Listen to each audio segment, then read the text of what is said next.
गुनाहों के साथ जिंदगी की खुशियां कभी हासिल नहीं हो सकती है। जो लोग गुनाह करके मस्तो मगन में है, याद रखिए हम अपने आप को धोखा दे रहे हैं। सच्ची खुशी अल्लाह की बंदगी में है। अला बिज़िक्रिल्लाहि तत्मइन्नुल क़ुलूब। दिल का अगर इत्मीनान हमें चाहिए तो अल्लाह की याद में है, अल्लाह की बंदगी में दिल का इत्मीनान है।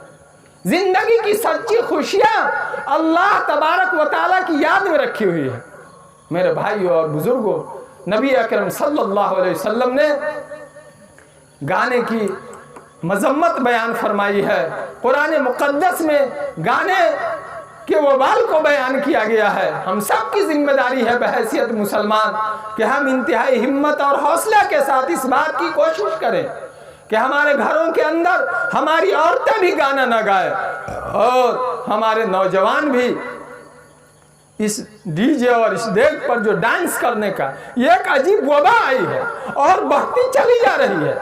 बहुत से ऐसे लोग हैं जो अपनी नादानियों की वजह से कोई कमाल की बात समझते। अच्छा, घर के जिम्मेदार लोगों से बात कीजिए कि भाई आपके यहाँ रात में गाना चल रहा था, तो कहेंगे ये बच्चा सब कर दिया। अल्लाह के बंदे, बच्चा और कोई काम नहीं कर सकता है, सिर्फ गुनाह के लिए बच्चा है।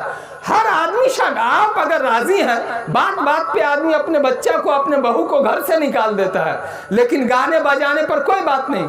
दाहा बनाता है आदमी, कहिएगा तो कहेगा ये बच्चा सब करता है। जब तक घर का जिम्मेदार आदमी, समाज के जिम्मेदार लोगों में चोरी नहीं हो, याद रखिए गुनाह को हौसला नहीं मिल सकता है कि वो पनप जाए और बढ़ जाए।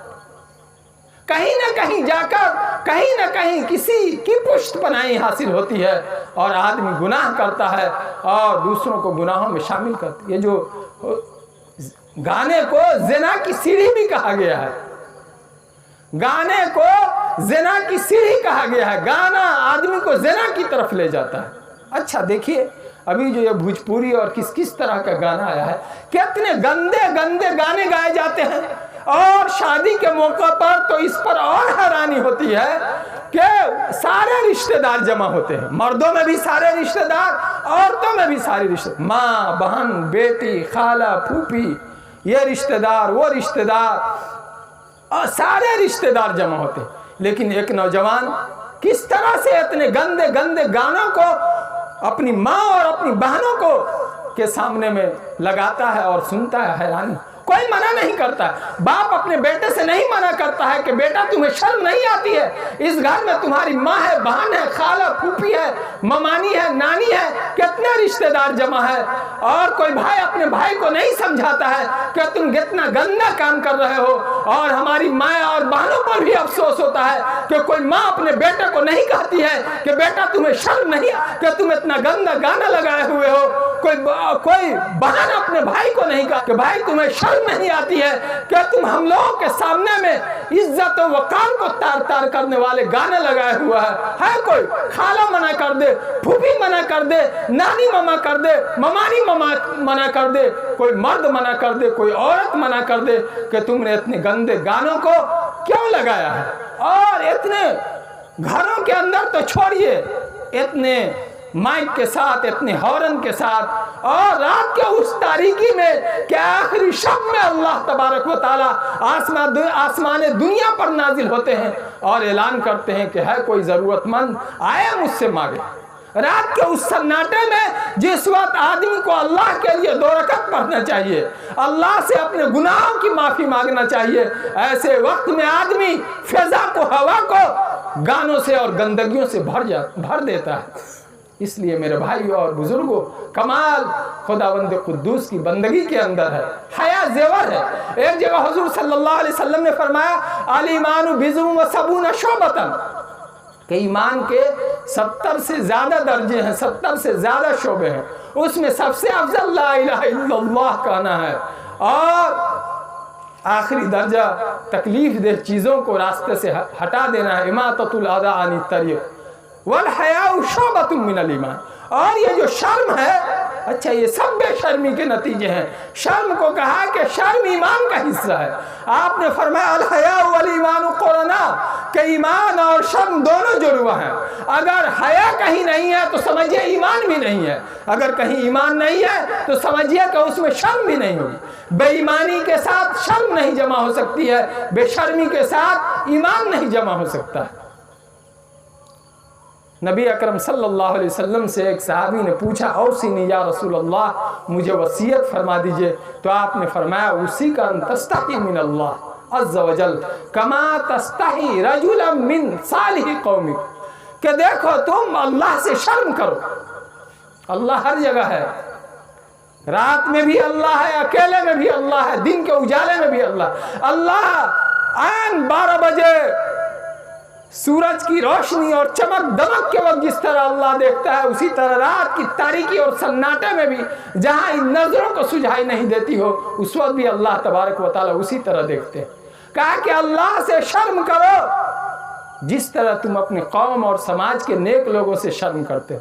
आज तो शर्म का ये हाल है कि नेक लोगों से आदमी इतना गिर गया है कि नेक लोगों से भी नहीं शर्माता है। बहुत मर्तबा तो आप आगे बढ़िएगा भी नहीं, पीछे से लोग कैसेट लगा देता है।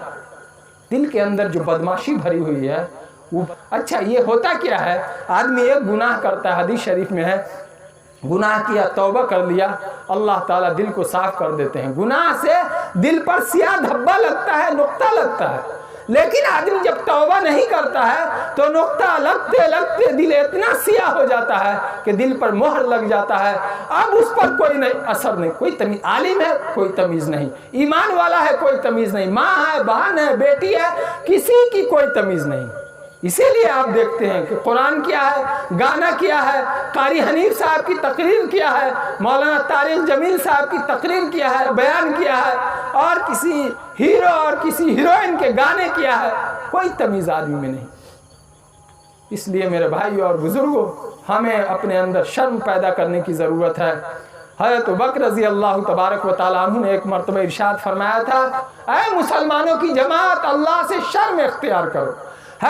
उमर रजी अल्लाह तबारक व तआला अन्हु इरशाद फरमाते हैं कि जिसमें शर्म कम होगा उसमें तकवा भी कम होगा, और जिसमें तकवा कम होगा उसका दिल मुर्दा होगा। हज़रत उमर इब्न अब्दुल अजीज रहमतुल्लाह अलैह के सामने में जब शर्म का तस्करा चल गया तो आपने फरमाया कि ये पूरा दीन है, पूरा दीन है। शर्म कोई मामूली चीज नहीं है, बल्कि शर्म मुकम्मल दीन है, पूरा दीन है। और इजाफा तकल हया फल माशिद, कि जब शर्म आदमी में नहीं तो बेशर्म आदमी कुछ भी करता है और कुछ भी करने के लिए तैयार होता है। इसलिए आज ज़रूरत इस बात की है कि हम अपने अंदर शर्म पैदा करें, ईमान पैदा करें, अपने शादियों को, अपनी जिंदगियों को गानों से पाक करें, बेहया कामों से पाक करें। और आज मैं आप लोगों से इस बात की भी दावत देना चाहता हूँ कि अगर जिस तरह बाज़ मौका पर मैंने देखा है कि मिलाद के बाद, दीनी प्रोग्राम के बाद लोग गानों को एहतमाम से अंजाम देते हैं। अच्छा, सुबह में देखिएगा तो बेचारा कुछ बूढ़ा आदमी, घर का जिम्मेदार, परेशान नजर आता है, देख वही ला रहा है, मसाला वही ला रहा है बावर्ची के पास। ये जो नौजवान सब रात भर कूदे और फांदे हुआ रहता है, आदमी से सोया हुआ आपको नजर आएगा।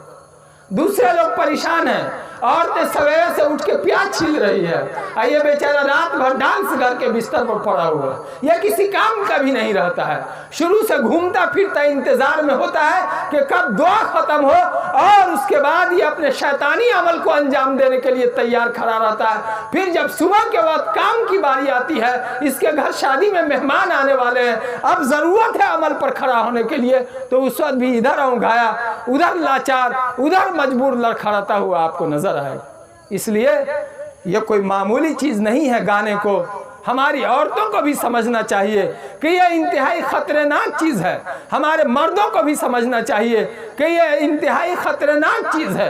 अल्लाह तबारक व तआला हमको और आपको, पूरी उम्मत मुस्लिमा को गाना जैसी वबा से हम सब की हिफाजत फरमाए। मेरे भाई और बुजुर्गों, बचना क्यों है गानों से? आखिर में एक बात कह के मैं अपनी बात मुकम्मल करता हूँ। इस बात को अच्छी तरह समझिए, ईमान का एक हिस्सा आखिरत का अंजाम है। ईमान वाले को इस बात पर यकीन है कि हमारे नेक अमल का बदला अच्छा बदला, इन्नल अबरार लफी नईम व इन्नल फुज्जार लफी जहीम। नेक लोगों का कल क़यामत के दिन अच्छा ठिकाना होगा और बुरे लोगों का बुरा अंजाम होगा, बल्कि ये अंजाम कब्र से शुरू हो जाता है। हुजूर ने फरमाया अल कब्र रौज़तुम मिन रियाज़िल जन्नह और हुफ़रतुम मिन हुफ़रिन नीरान, कि कब्र जन्नत के बागों में से एक बाग है या जहन्नम के गढ़ों में से एक गढ़ा है। आदमी गुनाहों से बचता है किसी आलिम के दिखाने के लिए नहीं, किसी के डर से नहीं, बल्कि अपनी आखिरत के फिक्र में, अल्लाह की रज़ा के लिए और अल्लाह की नाराज़गी से बचने के लिए करता है। अपने कब्र को अच्छा बनाने के लिए, अपने हश्र में उम्दा अंजाम के लिए, कल क़यामत के दिन अल्लाह की रज़ा और जन्नत पाने के लिए आदमी गुनाहों से बचता है। कोई इंसल्टी हमारी नहीं हो जाएगी हम गाना छोड़ देंगे तो, हमारी नाक नीचे नहीं हो जाएगी, बल्कि नेकियों में इंसान की नाक ऊंची होती है। इस बात को अच्छी तरह समझिए कि नेकियों से इंसान की नाक ऊंची होती है, नाक नीचे नहीं होती है। हमने झूठा फख्र ये समझा है, ये झूठी शान है कि गुनाहों में इज्जत रखी हुई है। अल्लाह तबारक व ताला ने कुरान मुक़द्दस में इरशाद फरमाया है व अंतुमुल आलौन इन कुंतुम मोमिनीन। बुलंदी और सरबुलंदी, इज्जत वक़ार और इफ्तिखार ईमान के अंदर रखा हुआ है। अगर कोई आदमी गुनाहों में इज्जत समझता है तो उससे बढ़ के धोखा में कोई मुब्तला नहीं है। अल्लाह तबारक व ताला हमको और आपको सबको दीन की समझ अता फरमाए और गाना जैसी हराम चीज़ से, कबीह चीज़ से, गंदी चीज़ से, ज़ना की तरफ ले जाने वाली चीज़ से, बेहयाई की तरफ ले जाने वाली चीज़ से हम सब की अल्लाह तबारक व ताला हिफाजत फरमाए। व आखिरु दावाना अनिल हम्दुलिल्लाहि रब्बिल आलमीन।